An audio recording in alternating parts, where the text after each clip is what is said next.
Hello, Captain VFC here with another unboxing, and today we are looking at a ridiculously large box from Eduard. It is the Spitfire F Mk.IX. When I say ridiculously big, this is not me zoomed in. That's my desk, my usual shot, and this is the size of this ridiculous box. Right, to give you an idea as to how oversized this is a Mark V from Airfix. See? Fits perfectly, and spoilers, they didn't double the size of the Spitfire when they went from Mark V to Mk.IX. Look at that. Just fits on there, nice and easy, and it's ridiculous. I had to do a double take and actually check that it was the correct scale, and yes, look, 1/72. Weekend edition, Eduard, Spitfire, F Mk.IX, F presumably standing for effing massive box. Anyway, on the front is this magnificent bit of artwork, which is one of the main reasons why I even wanted this, because this beautiful blue Spitfire on it. Very, very eye-catching. Absolutely magnificent bit of artwork. Very, very nice. On this edge we have 2 languages and a copyright date of 2022. An address for Eduard. And I can't really show you that end because it will get in the way. And some of the other schemes included in the box on that edge. So anyway, let's open this up, have a little look inside, and then crack on with building it, shall we? This is what we're greeted with inside the box. We have a wheel of clear parts, which are in a zip seal bag, which conveniently is twice the size of the kit, so at least everything, not twice the size of the kit, twice the size of what is needed, the sprue, which is convenient because that's at least on brand with everything else. But you can see there, we've got a bubble canopy and a windscreen, razorback, presumably an option for an open one as well. So there we go, we have that. We have one sprue in the form of a glove, wrapped in this little bag. Loads and loads of little bits. I'm actually going to take that off because that's just silly. I might break it. And a third bag with the fuselage and wings, etc. in there. We'll be taking a look at those shortly. We then have A4 instructions, which maybe that's why they needed such a large box. With, I was going to say multiple languages, but not. That is all in English. That is a history, a rather comprehensive history, thanks Eduard, on the Spitfire. I won't be reading it, not now, maybe as a channel member reward or something. And yes, colour instructions. Sorry, it's daylight when I'm filming this. Usually I film when it's a bit darker, but I'm filming in daylight and the sun is bursting through, so apologies if you see any weird reflections or anything. But yes, look, we have a sprue map here. Blue is presumably not in use, which is about half of the kit. Little colour chart down the bottom with Mr. Colour and mission models paints. Nothing else. That's fine. And then the actual instructions themselves, very, very large. In fact, they're so large that they're considerably bigger than the actual aircraft. So very much a blown-up, exploded view of each assembly step. We're not going to go through it step by step. I will, however, just check all of the pages. For closed canopy, there, some sanding. Lovely. I don't know what I'm going to do with this yet. I hadn't really thought about it. I bought it on a bit of a whim. The wings. The bonnet, more bits of wing, more gumph, coolers and radiators, whatever. God, this is very comprehensive instructions, very, very clear to follow. This is remarkably good. Different cannon options depending on which finish you want. God, we're getting there. Closed canopy. Wire if you want, although only for markings B, C and D. Apparently marking A didn't have wire. Huh. That's what it shows here. And the painting instructions, each with a bit of history. Look at that. Very, very nice.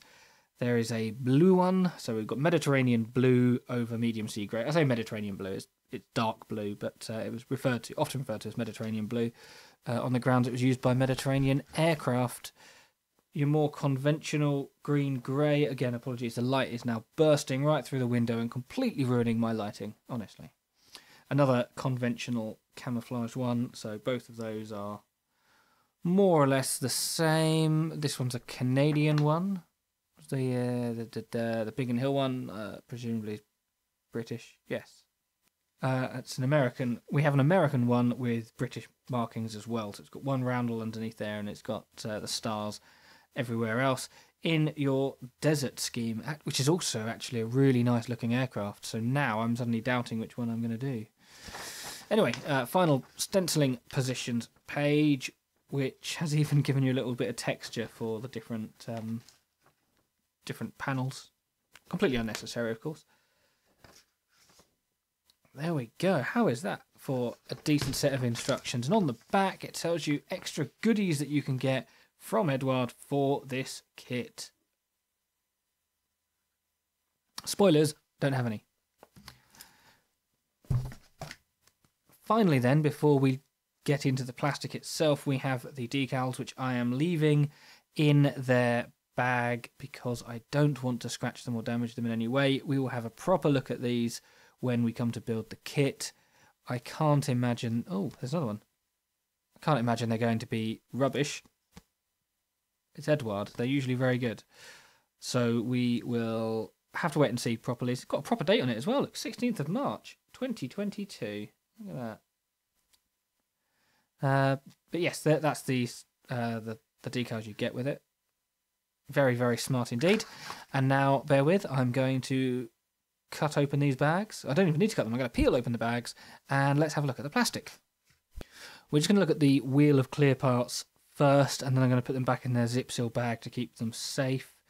We have clear parts for the clipped wing version. This will be instead of the extended wingtips, the original wingtips. They are clear because we've got some sort of landing light space in there. Just interesting to note, we're not going to use that bit for this kit. The only bits we're going to use will be that if it's closed and that if it's open. Yeah, very clear, very nice. Very, very nice. I like it. Back in the bag, we start at the logical beginning, sprue G.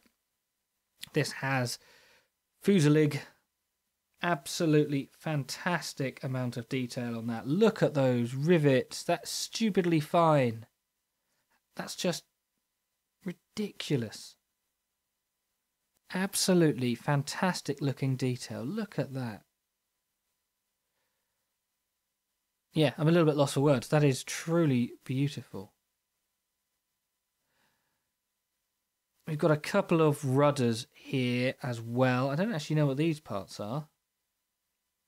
I'm not going back into the instructions to have a look, but we've got some bits here. These bits, again, I don't know what they are. They're presumably mounting points for something. There's a chin. It's got ourselves a chin. And we have the wings. So we have the top here. Again, just ridiculous levels of detail. You're never going to see all of that. Once you paint it, it will cover some of that up. The fact that they've put it in there just shows the effort they've put in. There's the underneath of the wing. There is a little bit of flash around the cannon on this side. Nothing major, nothing that's going to cause any issues, just an observation. Yeah, well, anyway, there we go. Let's get rid of these little ones as well. This is sprue E. We have some horizontal surfaces, some rear wings, and what I assume are flaps. That's pretty much it. Same level of detail as everything else.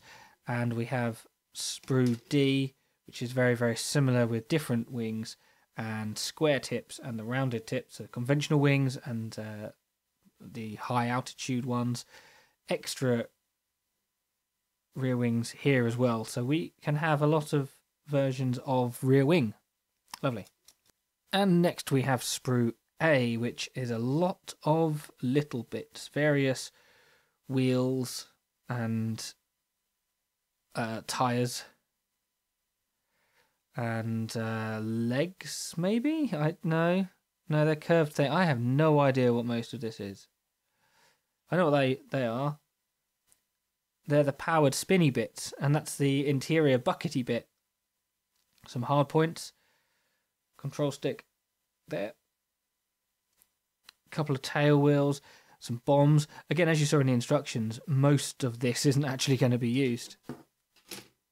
Same as sprue B, which has a lot of undercarriage legs. Basically, what I bought is a Spitfire and enough spares to build another one. Here we have the various interior parts. So we have two front, I'm just going to call bulkheads. Is that what they are? With an instrument panel moulded on there, and I'm guessing there's a decal for that if you wanted one with a decal instead.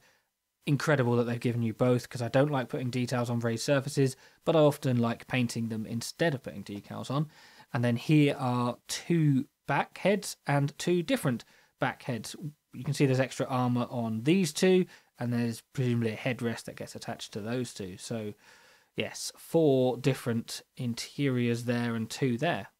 Well, I assume that's 4, unless you glue them and laminate them. I don't know. Either way, lots and lots of choices. A variety of exhausts as well. You've got what I assume is the floor there. And oxygen bottles. Some tiny, spindly little bits. No idea. Variety of undercarriage doors. And a further pair of external tanks. Blimey. And there's the various hatches, the entrance point on the port side of the fuselage. You've got 3 of them.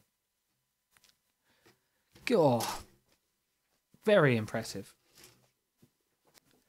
So there we go. That is a look inside the box of the Eduard Spitfire F Mk.IX in 1/72 scale.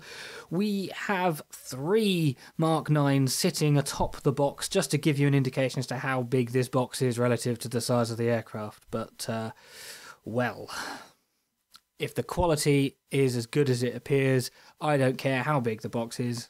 I'm just going to enjoy this build. According to Scalemates, this is a 2016 tooling, with this being a 2022 version of that said tool. It can be picked up for somewhere between £10 and £15, depending on how good a deal you get at the time. I bought this for somewhere in the middle, around £12, I think, £12.50, something like that, which is about in line with other Spitfires of this scale. So, thank you very much for watching. Come back and see me build this thing, because I am getting excited for it already. Don't forget to like, subscribe, hit the notification bell if you like, and you could even look at becoming a channel member if you would like, and you'll probably get some build updates of me making this if you do. So, once again, thank you very much. Thank you to these people on screen, and I will see you again another time.